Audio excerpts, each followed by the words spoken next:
Going down, it says, and unto the Jews became as a Jew, that I might gain the Jews.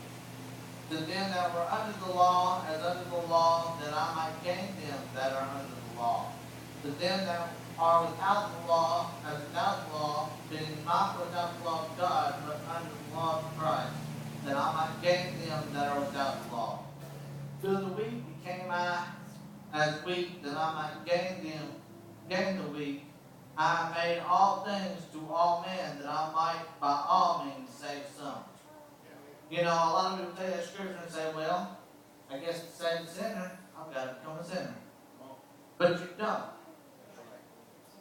What it's saying is coming to the long point of everybody's got flaws. Some people have culture changes that are different from ours.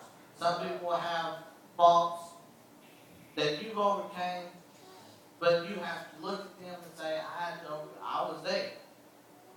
We've all had things we've had to overcome. Jews, whatever, I don't know much about Jews, so I don't know what they have to overcome or whatever, but we all have to be saved. Right. We all have something we have to get over, and that's ourselves. Right. We all have weaknesses. Some are weak, some are without law, don't know, some are thinking on things like Jews, they have their own religion. I don't know how they don't think Jesus has come the second time yet. They have a weird kind of way of believing. But some are without the law. Some don't know this walk. Some are too weak to stand in this walk. But we have to come to them and show them that if I can do it through God, you can do it too. And that's what the scripture's trying to say, that as we've got to be as them. We have to find ourselves in a place of compassion towards them. And we think that this is a way of trying to witness to them, and it is. But we have to think that it will save them. Because we can think we're witnessing, and we can think ourselves doing something great. But it's not about thinking that we're doing something, but thinking that some might be saved, that the weak can be gained from this, that the Jews can be gained from this, that they can be gained. It's not about us no more. It's about what can we do to make a sinner look towards the cross, to make a different religion look towards the cross. It's not about us, and we're not the picture no more, because we're only doing this as God's work, not as our work. Because I've learned how to play the drum. I can go out there in the world. I can play the drum for a worldly group and draw people to me. Draw people to my group because of the way I play. But there's no game. They came there with nothing, and when they get through seeing my group, me play, the whoever, they'll leave with nothing. But see, when we come given what we have to offer to God, it becomes a game for good. So people see us not doing what we're doing for God, but that we're doing something for God.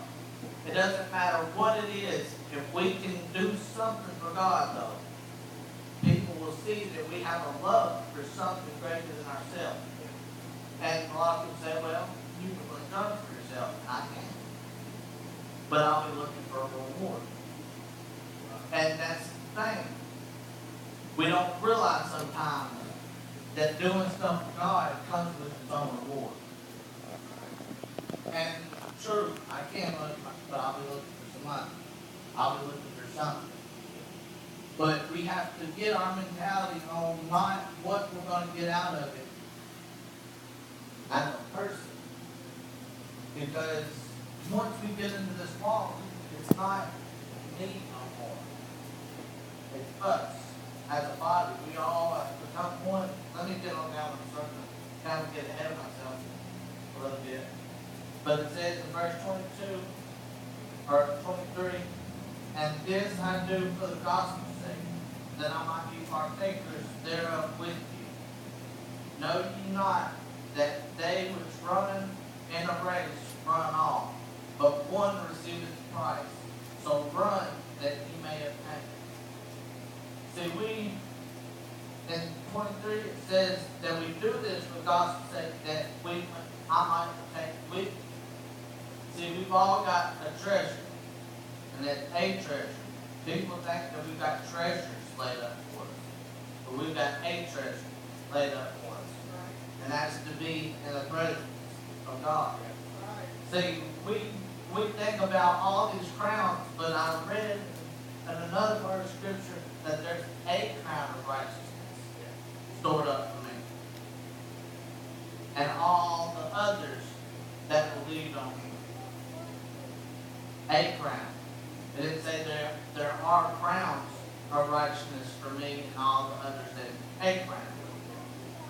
And that crown, if you think about it in resemblance of how we are right now, we've got bodies. We are a body at the church. We've got the legs, and we've got the arms, we've got the lips, nose, and speak and move, and we've got our heads. In the church, as a body, we have a head. But on top of that head sits the crown.